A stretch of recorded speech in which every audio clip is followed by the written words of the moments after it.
आणि आता news top 9 मध्ये पाहणार आहोत टॉप 9 मोठ्या घडामोडी। शिंदेंच्या शिवसैनिकांच्या बैठकीत भाजपबद्दल नाराजीचा सूर, भाजप सोबत येत नसल्याने सेनेचाही एकला चलोरेचा नारा, सूत्रांची माहिती।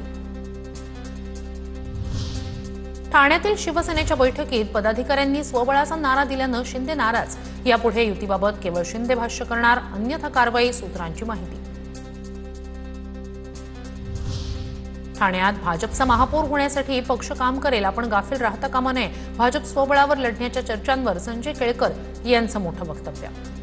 भाजपचा महापौर या महापालिकेमध्ये होण्यासाठी भारतीय जनता पार्टी निश्चितपणे त्या दृष्टीने कार्यकर्त्यांच्या इच्छेला अनुसरून काम करेल। पालिका निवडणुकीत युती न झाल्यास स्वतंत्र लढणार, इतकी वर्ष लढतोय आणि सत्ताही आणतोय, आताही सत्ता आणू, नरेश म्हस्के यांचं वक्तव्य। महायुती झाली तर महायुती म्हणून लढण्यात, वेगळे झालं तर वेगळे म्हणून लढण्यात आम्ही इतके वर्ष लढतोय, सत्ता आणतोय, आता सुद्धा आमची तयारी आहे। मुंबईचा महापौर महायुतीचा असणार, जिथे युती जमणार नाही तेव्हा एकमेकांना मदत करू, नवनाथ बन यांची माहिती। यंदा महापौर शिवसेनेचाच, शिंदेंच्या शिवसेनेकडून बॅनरबाजी, वांद्र्यातील कलानगरमध्ये शिंदेंच्या शिवसेनेकडून बॅनरबाजी।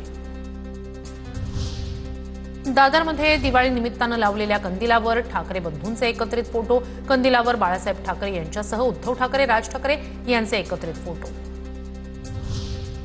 शरद पवारांच्या कार्यकर्त्यांनी माझे प्लास्टर लावलेले एआय फोटोज व्हायरल केले, गुणरत्न सदावर्ते यांचा आरोप, एसटीच्या मीटिंगमधील राड्यानंतर फोटो व्हायरल।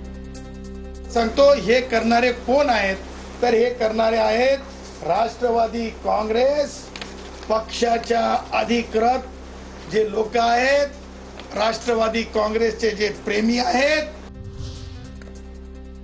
आनंद अडसूळ यांच्यावर गंभीर आरोप, त्यांची ईडी सीबीआय चौकशी सुरू, अडसूळांची अनुसूचित आयोगावरून हकालपट्टी करा, वकील गुणरत्न सदावर्ते यांची मागणी।